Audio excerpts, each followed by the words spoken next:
Hi, and welcome to Angry Pug Art. Yay.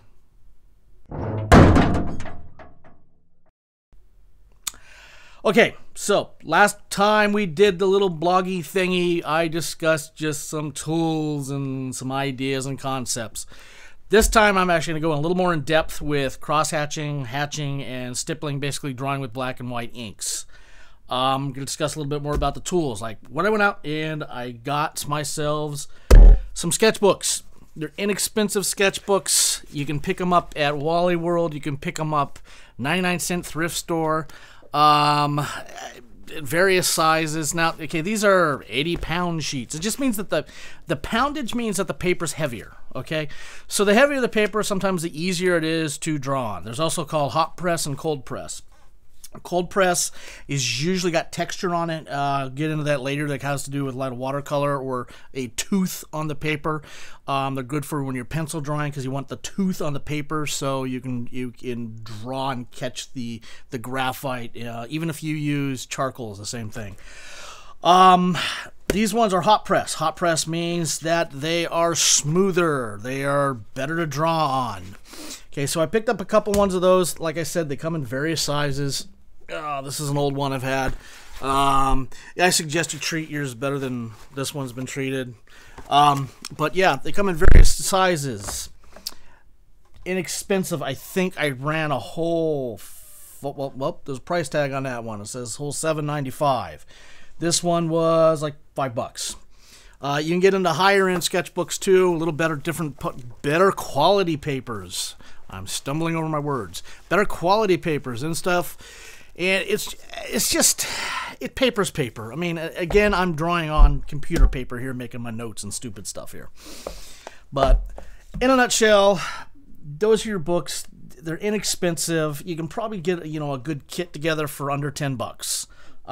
It's like you're buying for that cousin you don't like for Christmas. Well, what do I get him? Oh, let's get him art supplies. Little Johnny likes drawing on walls. Okay, so the next thing we have is I have my pens. Now I'm going to go into some little higher end pens right now, discuss about that. These ones are called micron pens, and they're kind of the poor man's rapidograph. They have a really fine edge on these things, and you can actually get a halfway decent line out of it. They're really good for, doing cross-hatching, keeping your fine lines, and working with. But, let's see, the name brand is kind of covered up there, but they look like this. Generally speaking, they're usually this color or black. I like the it's .01. Those are the ones I like. I've used the .05. They're a little bit fatter. I think it is. But they're a little bit fatter. And they're easier to draw with because you have a fatter edge. But those are nice. I like these sometimes when I'm really kind of doing a really intense detailed drawing, where I want a lot of weird line quality, where I'm doing a lot of details in there, and I want to be able to do a lot of fine lines. That's usually the type of drawings that I do when I'm dealing with that. See, today though, I'm going to talk about a couple of things. Okay, we talked about the pencils, okay?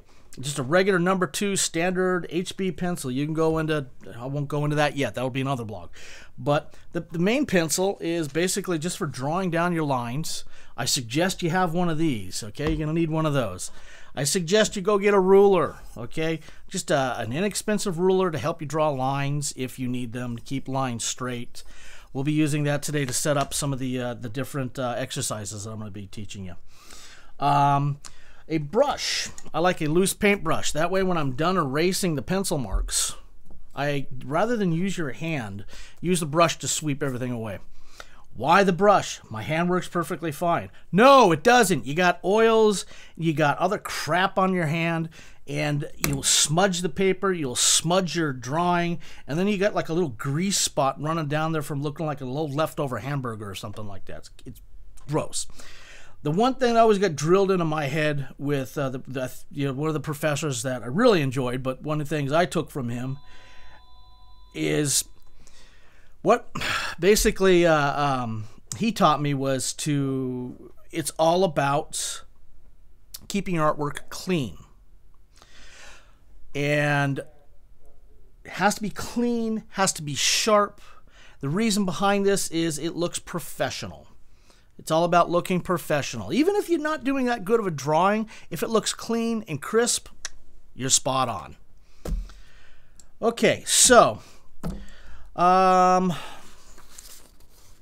we're going to discuss now is a couple different exercises, okay? I'm going to use my, well, okay, as I was talking about rulers, there's rulers here. I forgot about these guys. I hate these things. These are these fancy rulers.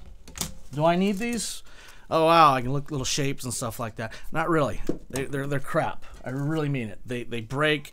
I guess you could use them if you can't freehand a line and you're doing the engineer stuff, but I think they're completely worthless. I can do everything with this, a pencil, and a string. Okay, so now that I've clarified that, what I'm going to do, first thing we're going to do is, like I said, we're going to work with cross-hatching or hatching. And we're going to do a couple different exercises because you're going to learn techniques today. Remember that fancy word. Okay, the first thing we're going to do is draw boxes. I'm going to do one box.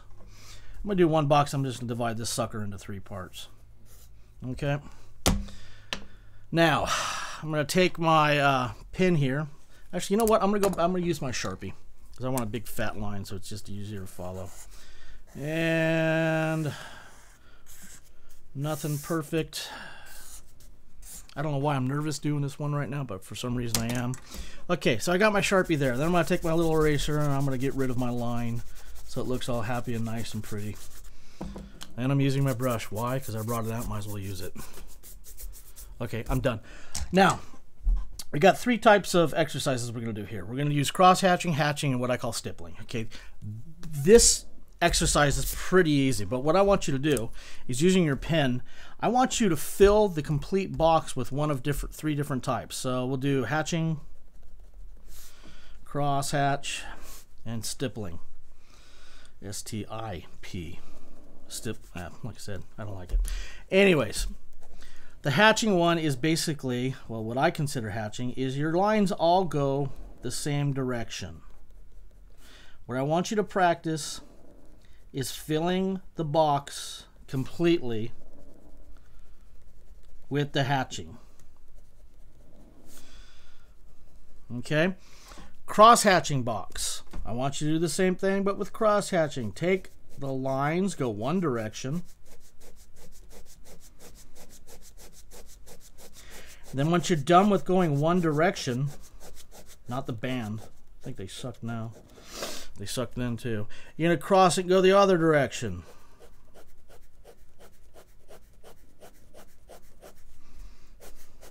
Okay. Third exercise is stippling. I just want you to lay down stippling and fill in the whole box with the little dots. Okay, what we're going to do now is movie magic. Okay, I'm going to finish these, and then we're going to come back and so you can see what I've done. Okay, in the meantime, get your paper out, draw 3 little blocks, and you can join me too. Be back in a second.